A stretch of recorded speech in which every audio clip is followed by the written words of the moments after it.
What's going on, y'all? I'm back with another quick volume. Welcome to the franchise here. Just want to tap back in with the NBA playoffs and how shit been going down. Now it's time to tap back in on the other side with the West Coast playoff series in the first round. So with that being said, let me get straight into it. First, let me start off with the Warriors and the Rockets. This series has been fun as fuck to watch. Luckily and fortunately, I've been able to actually catch a majority of these games, how busy things have been and everything, but this shit has been great to watch.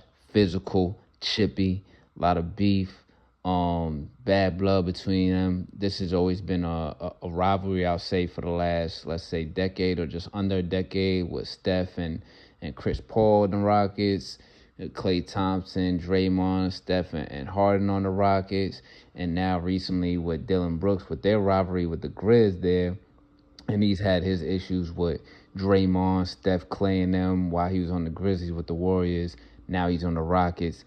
And it makes it that much better with that added element as well between these two teams that have always gone back and forth at it in the playoffs the past few years. This shit has been crazy to watch. High scoring, high energy, back and forth, both having their own runs against each other in certain quarters. With this shit, Steph is Steph. He's still doing his thing. He's going to do what he does, right? He's going to drop 30 pieces. He's going to come out of nowhere pulling shots out his ass, making them. Draymond going to do what he do. He going to punk niggas. He going to play mind games. He going to push motherfuckers around. He going to be in the middle of fights. He going to kick niggas, trip niggas, grab people's legs. He going to make the right assists. He going to make the right shots, the big shots when he need to, even though he ain't going to be dropping no 20s and shit like that. He going to do all that shit. Jimmy, we know how he get down in the playoffs. Playoff Jimmy is a real thing. He always going to get his buckets. And him with the Warriors and this new vibe, even though I also didn't think it was going to work or going to mesh well, it's been working well. He going to do his thing despite him getting hurt. Well, I think, what was that, the second game in this series? And he kind of hasn't been all the way back up to full strength since then. And they're still up 3-1. He going to do his thing. But to me, what I've been seeing in this shit, it's about the other guys, the other motherfuckers on the squad that I'm like, everybody had a little pop-out party in this series. Pods had 18 points or more. I seen him hitting a few threes and shit. The other night, he popped out and did his thing, dropping buckets on niggas' heads, right? Moses Moody, he popped out, dropped a couple buckets on niggas' heads too. 3-point shots, playing some defense, getting some key rebounds, getting a couple key steals and shit. He hitting his 3-point shots, putting buckets on niggas' heads. Buddy Hield, looking a little bit more consistent now. Dropping buckets on niggas' heads, hitting his 3-point shots and shit. But motherfucking Quinton Post, big ass.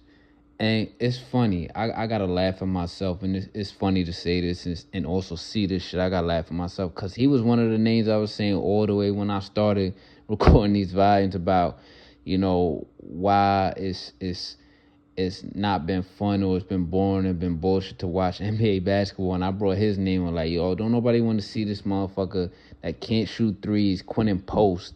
I don't even know where this motherfucker came from, where he went to school. I don't know his name, don't sound familiar, but he on Golden State now. And he's a 7-footer who should be getting his ass in there rebounding. Never heard of him or seen him score a point, shooting threes and fucking missing horribly. Because I remember I seen a couple games early in the season. I'm like, yo, why the fuck is a nigga named Quinton Post who's 7 foot on the Warriors shooting threes just because he's on the Warriors and missing horribly?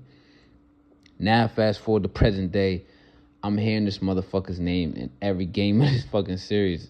It's getting rebounds, challenging people on defense, and now fucking hitting 3-point shots. Yo. I think every game I've seen in the series, he's hit at least 2 3-point shots or a key 3-point shot, or maybe 3 of them motherfuckers. And challenging motherfuckers while he's playing defense. And trying to go to the lane and dunk on motherfuckers. Quinton fucking Post going in this series and making a difference in winning games for the Warriors. I mean, it's about the other guys here that's really been popping out to me here in this series because we know what the other 3 niggas are going to do. We know that shit already. But Quinton fucking Post having a fucking pop-out party for this series, dropping buckets on niggas' heads, And then of course we already know he's been doing this with them ever since he's been with the team, and then came back with the team. GP2, Gary Payton, he had a really big game. I think it was game 3 or game 2. 14 points, had a great fourth quarter, just picking rolls, picking and popping, or picking and going to the lane, making good reverse layups and shit, getting and ones, making the steals, getting the key rebounds, hitting the key shots. But we know that's what he gonna do. But it's been about the other fucking guys for me that's been entertaining and watching this series. So shout out to Pods, Quentin Post, Moody, Buddy Hill actually want to be consistent and play like he want to play for a fucking champion. And of course GP2, that's my guy right there. I love watching him play with the energy that he brings. Now switching it to the other side for Houston, I mean, some guys been putting in their work also. They down 3-1 now. This is another series that I felt like was going to go 4-2 the Warriors' way, but it was going to be back and forth. I expected it to be 2-2 right now. Şengün is really who I've been hearing the most do his thing and seen him do his thing, even though I think he only had 1 or 2 games going over 20. Dylan Brooks been doing his thing, getting underneath people's skin, playing defense, being physical, whatever, doing those tough fouls, getting people ahead and shit, and hitting shots. Hitting 3-point shots, taking niggas mid-range, hitting shots, playing tough. Dylan Brooks doing this thing. Amen Thompson more on the defensive side. Was there a dirty play in the series? I mean, hey, I don't know, but it's fucked up. Got somebody hurt, whatever. But he hasn't gotten his points up as we've seen in throughout the season like that, but still playing defense, being a factor there. Van Fleet, he's hitting his fucking 3-point shots and popping out crazy. Tari Eason, having a couple key moments and playing big in the game. But Jalen Green, only one game over 10 points. It was the 38-point game that they won where he went crazy. Other than that, all single digits in scoring. Unacceptable, my nigga. All that shit, all them single-point games, unacceptable. And at this point, it might be time, man. It might be time to pack it up. Get ready for Phoenix, my nigga. Get ready. It might be time to pack it up, because single-digit games, you're supposed to be the superstar, the main star of this team, scoring. We know what you're capable of, scoring in bunches and shit. And this last month and a half, you've been single digit. Nah, that ain't gonna work for the playoffs. That ain't how that work, my boy. You gonna have to step it up. Like I said, Şengün still putting in his work, putting in a little work. Everybody else in that core, everyone else in that core is kind of doing work, even though everyone else in that core still needs to level this shit up and step it up if they really want to win. But yeah, Jalen Green, pack it up, man. Get ready to pack it up and get ready for Phoenix, because at this point, it's time to, with this team, insert Devin Booker into this shit. And we're going to see what they really do. Insert Devin Booker, swap you out. You going to Phoenix, because this shit ain't going to work. And like I said, it's not just him. Everybody else, I mean, it's not as much pressure or accountability, the weight of the accountability to put on them, because he's the superstar, supposed to be the lead superstar scorer of this team. But everyone else needs to level up also if they want to get over the hump, because these Golden State niggas are certified vets, man. Certified 10-plus years, 8-plus years, 5-plus year vets. They been there, they been here, they here, they gonna bust y'all ass, they gonna do this shit. And they gonna show you how it's supposed to be done. So they gotta get their act together and level up. Nuggets clips. I'm mad I only caught 2 games in pieces of this series. I mainly caught highlights also that I caught, and plus the stories and the highlights of the finishes around this shit, because it sounds and it looks motherfucking legendary. I caught 2 games for the most part I was able to watch, and these motherfuckers, Kawhi and Harden, they finally back. Like, Kawhi is finally back. Still fingers crossed he don't do that bullshit where he going off and let's say they win this series, or let's say in game 7 he's like, yo, my knee hurt or my calf hurt, I gotta go. I'm still on the fence and crossing my fingers some bullshit like that don't happen. And then Harden is really popping off. He's really popping off right now, playing his game. But let's also, fingers crossed, he don't in a game 6 or game 7 fuck around and have one of his quintessential playoff choke games and shit. You know what I'm saying? So fingers crossed for that. But it sounds like this series it has the makings of being something legendary that we're gonna look back on and be like, yo, that was a fun ass first round series to watch. Motherfuckers went back and forth, and this is the best series going on right now in the West. And then, you know, on the other side, you got Jokic and Westbrook. They popping their shit too with their gameplay, and Jokic is basically coaching the whole team. He's coaching the team. He's getting motherfuckers right, telling them where to be.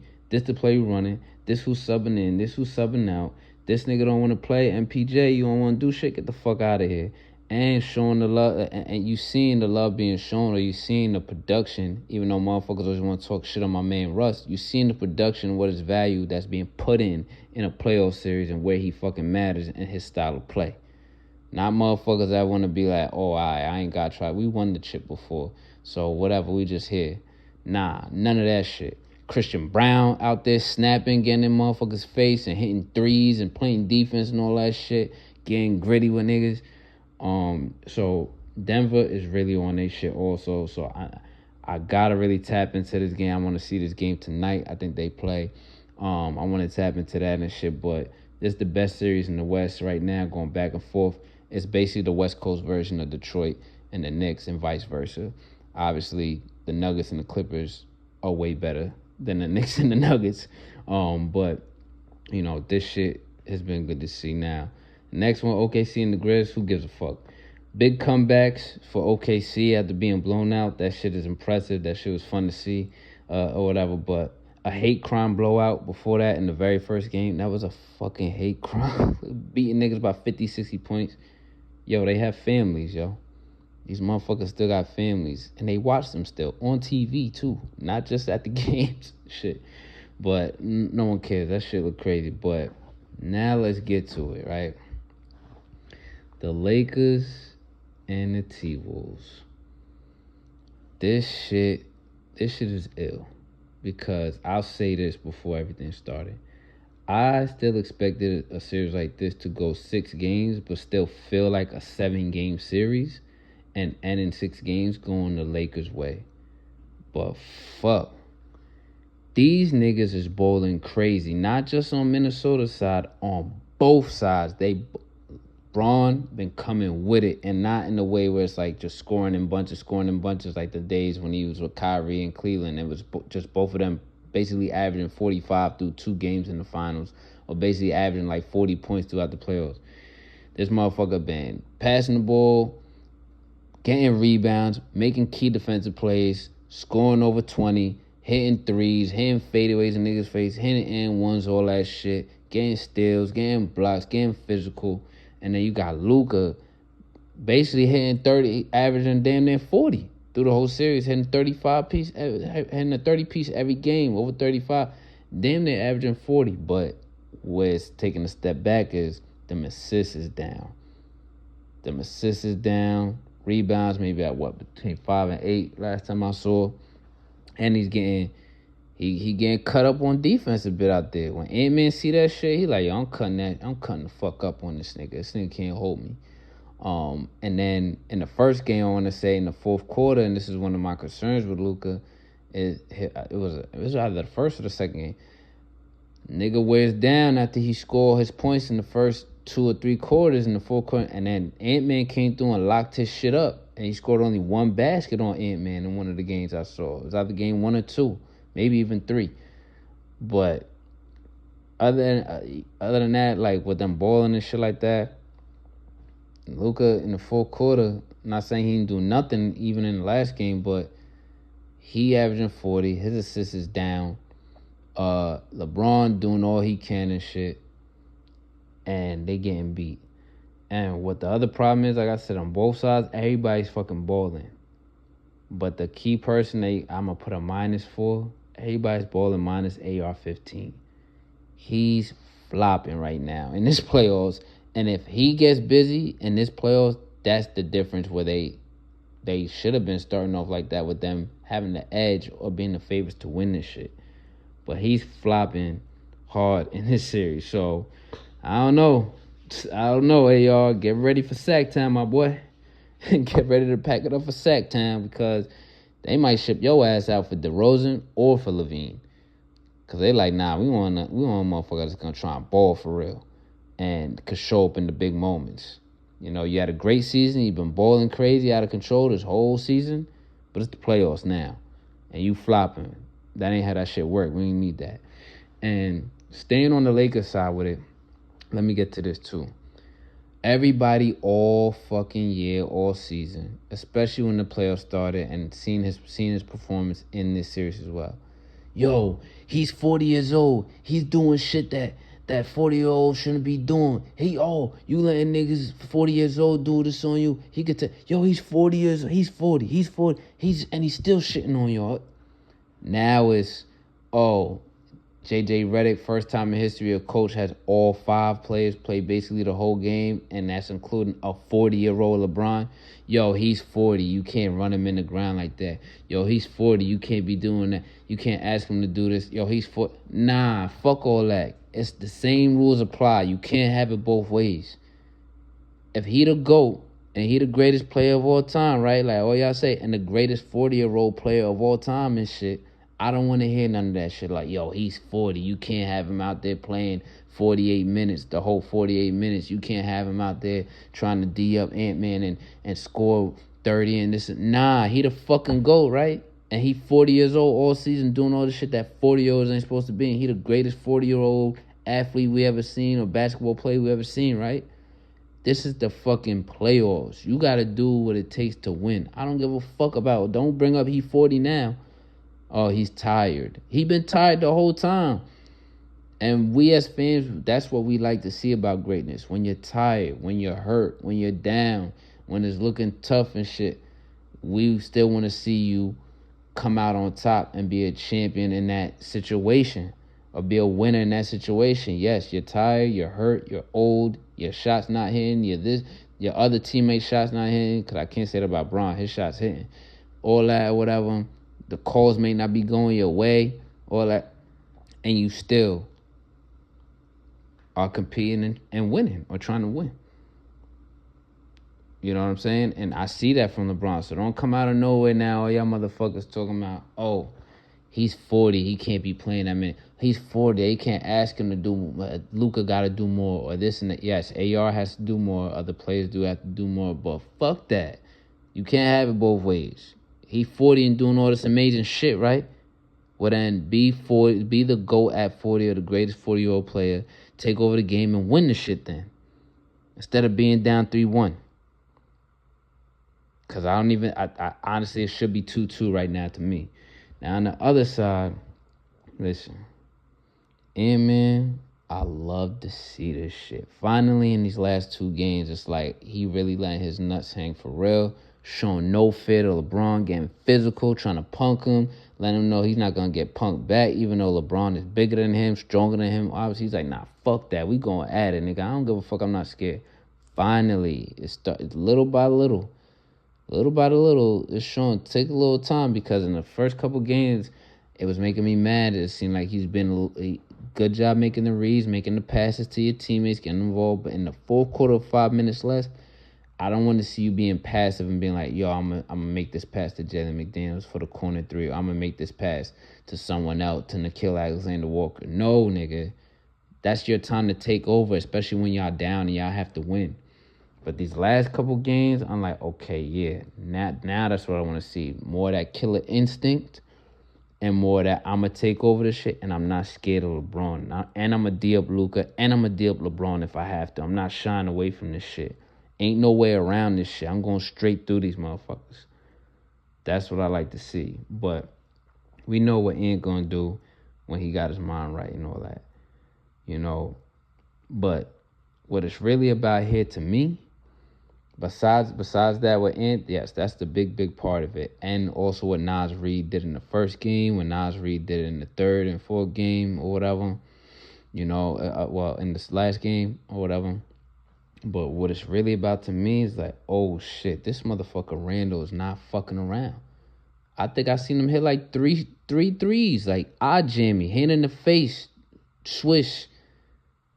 This motherfucker Randall's not fucking around, and you can see it also in his play on defense and communicating with his teammates. He's like trying to really lead and be like, no, I want this shit. We gonna win. And Julius Randle, I ain't gonna hold you. I never really believed in him like that as a Knicks player to be the lead or whatever. I was like, yeah, they need someone else there. He doing his thing, holding it down a little bit, but he be doing dumb shit still the way he played. They need someone else. And they got Jalen Brunson. And him and Jalen Brunson was kind of doing their thing. Then he got hurt. Then even before that in the playoffs, his performances was suspect. Didn't get to play in the playoffs last year with the Knicks. Now he with the T-Wolves. I didn't like the trade. He started off good, pretty good, giving niggas like 17, maybe 23 here and there before he got hurt with the Wolves. Still was a little weird, a little clunky. Comes back from injury, starts gelling, niggas start meshing. It's cohesion. He's scoring. He's doing what he got to do. And then in this playoffs, he came out from game one like, yo, I'm not fucking around. I'm going to do what I got to do to contribute to this team and be a key factor here in winning this series or trying to win this series.